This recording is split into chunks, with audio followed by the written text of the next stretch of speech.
Joining me right now is Georgia Senator and member of the Senate Budget, Foreign Affairs, and Armed Services Committees, former Reebok and Dollar General CEO David Perdue. Senator, it's good to see you this morning. Thanks very much for joining us.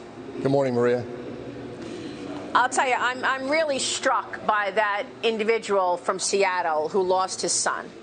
And, you know, for a couple of weeks here, we had the Capitol Hill occupation zone CHOP, which was okayed by the mayor. In fact, the mayor said this peripheral will be cop-free zone. And obviously there were guns there. It was absolutely irresponsible. Why hasn't the Senate done anything to those people who are taking over our cities, destroying our infrastructure, and killing people? What can you do? Well, I think you hear President Trump talking about, look, we are a land of laws, but those lands have to be enforced, and they have to be enforced fairly, of course. But I think the realization here, Maria, as you've said before, that anarchy is not the answer. Defunding the police, eliminating ICE, I mean, that's what the left wants to do, and we see the examples of that in our major cities right now. Look, what the Senate is trying to do right now is to get calm back in the country, and then let's deal with this lawless nature that we have from some of our city mayors. It's also a question of resources, Senator, right? I mean, you've got 2,000 opened FBI investigations right now into spying from China as they send all these researchers in to steal our information and data. We don't have the resources to even open more investigations, because there should be 10,000 investigations right now. Why? Because our law enforcement are standing around protecting statues. There's got to be something done on a congressional level to bring law and order back to this country. There's no question law and order is the #1 thing that we've established here since 1789, Maria, as you well said. But I think one of the things that we're talking about here is that the federal government's not getting any cooperation from our cities and some states. I mean, look at the sanctuary cities out there that defy federal law right now. We have city mayors encouraging people to violate federal law. And that's just unacceptable. And we're looking at that right now in terms of all the money we send to our cities and so forth, what things we can do to incentivize these people to obey federal law. All right, let me move on here, because obviously we're all very upset by this. And to see this man having lost his 19-year-old son is such a tragedy.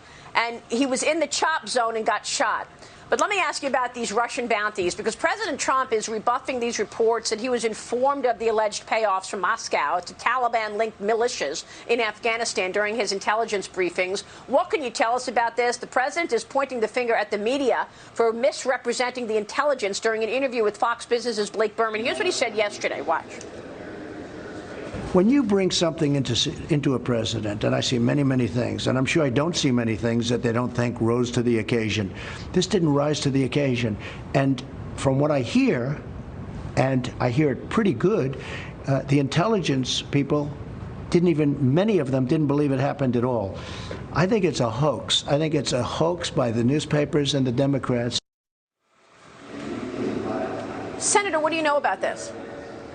Maria, I was over there yesterday, and I'll just say this. During the time that briefing was supposedly held, there were military generals in that room, both in the White House and from DOD and in the intelligence community. Let's just say this. We know that Russia is led by a thug. They are nefarious.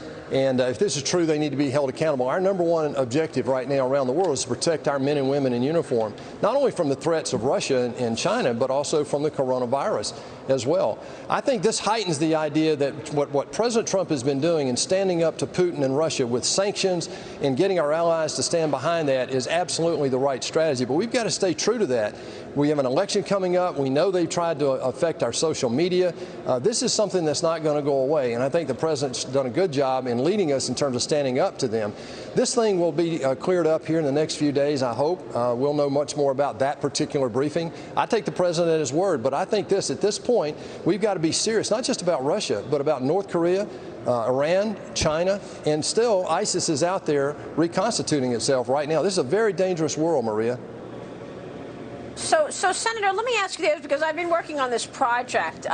Ever since the Democrats took control of the House in 2018, the entire agenda changed. So how many briefings and hearings have you done in your committees about national security and about China versus the number of hearings and briefings you've had about investigating Donald Trump?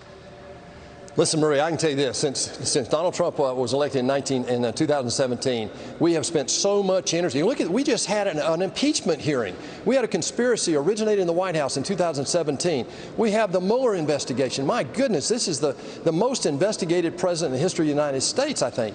And we've wasted resources and time getting after the things we should have been paying attention to here. And in my opinion, it's time for that to stop. We have an election coming up this fall, and I hope the American people stand up and make plain they're tired of this. Let's get on with the people's business, Maria. This president has executed the best economic turnaround in U.S. history.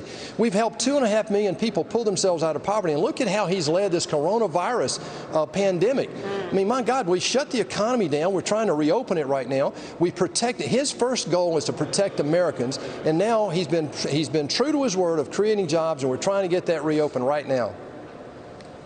Well, look, somebody's got to be fired here, because the fact is China has been eating our lunch. They have stepped up an aggressive espionage campaign by sending researchers in to spy and steal information. And your colleagues are still looking for ghosts under the bed for Russia collusion. And you know what? It's wasting time, energy, and money for the people's business. So hopefully you can get back to business at some point, Senator. Thank you so much. Senator Thanks, Maria. David Perdue joining us in Washington this morning.